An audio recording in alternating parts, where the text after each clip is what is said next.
Let's move on. In the meantime, small hazard reduction burns are taking place in parts of Sydney in an attempt to reduce fuel loads near densely populated areas. Kenny Heatley is at one of the burns at Linfield on Sydney's upper North Shore. Kenny, just talk us through what is the plan of attack there today?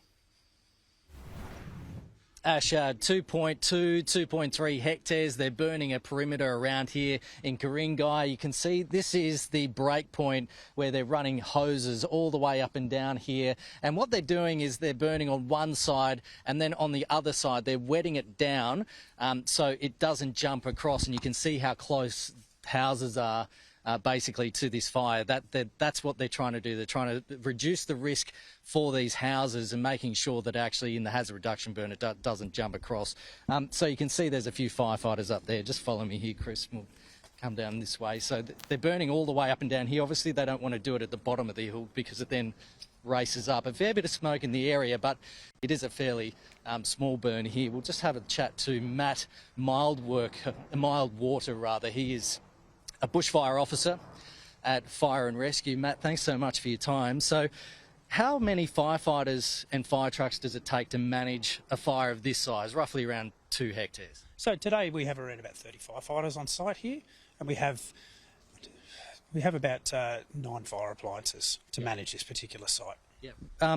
This is an area that hasn't been burnt for a while. Yeah, we've had 9 years since we last had fire in the reserve, and it's a strategic priority for us because the burn site here was actually the site where we lost homes in the 94 bushfires. Wow. And obviously there's other burns that are going on across Sydney, but they seem to be relatively small size. Yeah, with the increase in fire weather that we're expecting probably towards the end of the weekend and into next week, we've sort of come back and we're doing some of the smaller burns that we can easily manage and make sure we can look after them. Thanks, Matt. We'll leave you to it.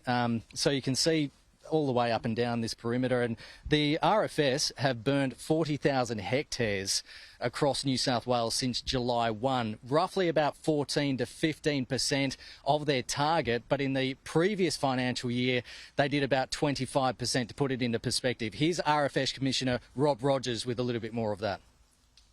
Hazard reduction can only be done when the conditions are suitable. So we've had some really wet years that have, and we've not hidden that fact that, like last year, we only got 24% of the planned activities done. But at the end of the day, we're doing them when possible. So the focus is on small hazard reduction burns around Sydney at the moment. There was a 250 large hectare burn that was scheduled to take place today around the Hornsby region, but the RFS has postponed that because they are concerned about heating up the weather. 30 degrees expected on Friday, 33 on Sunday, with the potential for hot and windy weather early next week. So they're hoping in this particular burn to just burn it through the day, get it out mostly by the night, and then appliance will be here just monitoring the situation tomorrow. But the general situation is across these burns in Sydney, get them done in the next couple of days before it heats up later this week. Ash. It's a real balancing act for our fireys, isn't it, Kenny? Appreciate the update. Thank you.